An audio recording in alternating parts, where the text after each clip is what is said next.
Hi, I'm Michael Hingston. I'm a writer and a publisher and a book guy here in Edmonton, Alberta, Canada. And today I want to show you something cool that I bought for my home library and also show the problem that it will create for what you see behind us. So this story starts a couple of years ago. I went into a local bookstore here in Edmonton, and right at the front entranceway, there was a huge shelf full of dozens and dozens of these beautiful hardcover books by P.G. Wodehouse. P.G. Wodehouse, if you haven't read him, is an English novelist who lived in America for many years and wrote dozens and dozens and dozens of very funny novels. But because he published over such a long span of time and wrote so many books, for most of his career, they were never available all in one place, issued by the same publisher. About a decade ago, a company called the Overlook Press decided to try and put out all these books, a couple books at a time, in the hopes of eventually creating this massive collection that would capture all of Wodehouse's work in one place. And that's what I saw when I walked into the door of this Edmonton bookstore. They had every single copy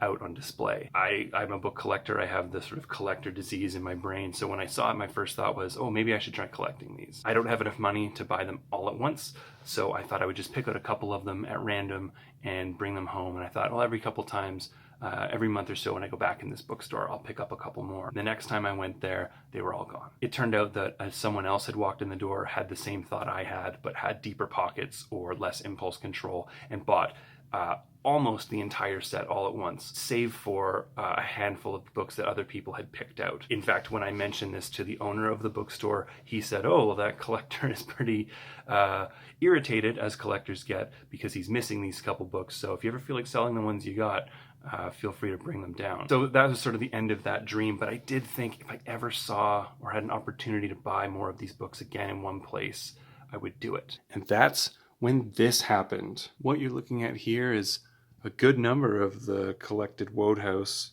purchased all at once and just recently arrived here at my house. So how did I get these books? The answer is at an auction. I was looking for many years, as mentioned, for any of these books as they came up. Whenever I would see any of them in a thrift store or a used bookstore, I'd always pick them up. And to this date, I only had about 5 or 6. There was 4 of them. Sorry, just running to check the glass cabinet there. There were 4 of them that I keep in a glass cabinet where I sort of have like collections in the making. There's one more that I have on the shelf of books that I've read this year. There's 99 total books in this series.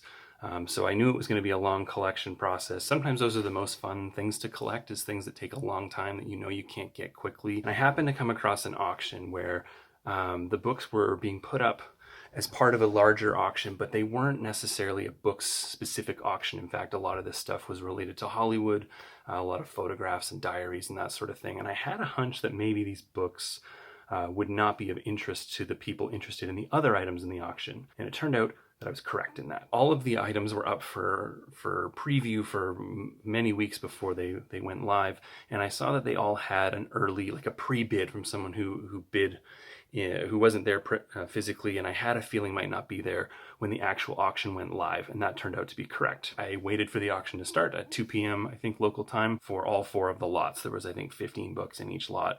I put in 1 bid each, and I won everything. So what you see here in these piles, I've just got a representative little stack here.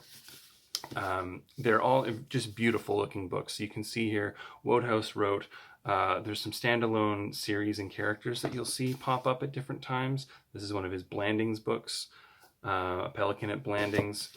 His, of course, Jeeves books are some of the most famous ones. This one is Much Obliged, Jeeves. You see the different colors that span the whole color spectrum, and they all have the same really beautiful, elegant cover illustrations on all of them. As mentioned, there are 99 books in the collection, and I managed to pick up 51 of them in total at this auction. The truth is, I haven't actually read all that many of Wodehouse's books. I have read some Jeeves short stories, they're hilarious, and I've read, I think, 2 or 3 books in this series, including the one on my shelf over here.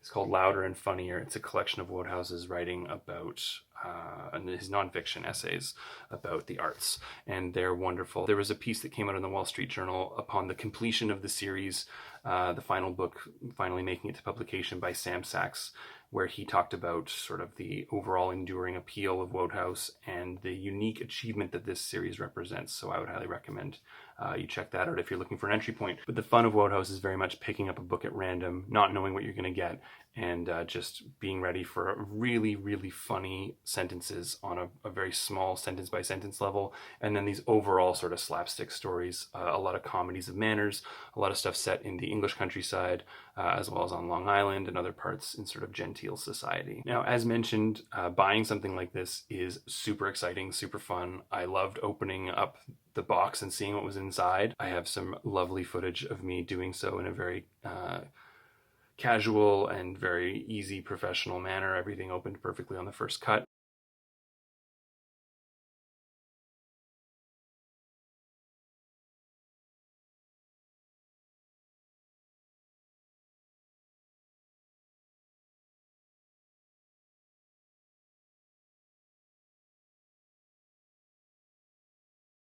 But it does, as mentioned also, it poses a bit of a problem, which is, where exactly am I going to put them? I'm someone who organizes my personal library pretty carefully, so if you look behind you, you can see there's some vertical pieces of wood that separate this wall of books that I have into three main sections. Over here, we have fiction in English. The middle section is going to be fiction in translation. The middle shelf here is everything that I read in a calendar year. And then lower down, there's little sections for drama and poetry, local history, comic books, hockey books, that sort of thing. And then on this side is pretty much all the nonfiction, as well as a couple other smaller collections at the bottom. But the point being, there isn't a lot of empty space. In fact, every year is sort of a struggle to contain everything to these shelves. I need to find basically an entire shelf's worth of free space, and I'm just not sure I have that much room to weed. So that's going to be today's project. Just wanted to share that with you. I thought it was a pretty cool addition to my home library and something I've been dreaming about for a couple years now. I'm still only about halfway done the collection. If there's 99 in the set, I've got just over 50, which means still plenty of work to be done. But that's a lot of the fun of collecting, so I'm hoping that this project doesn't wrap up too soon. And I look forward to picking up a couple more of these books whenever I can for several years to come. So anyway, thanks for watching, and I hope you liked it. Take care. Quick postscript. Here's the before shot. You can see there's some classics, some drama, some poetry, and then local interest running to the end of the shelf. And frick. I guess they're just gonna have to live here for a while.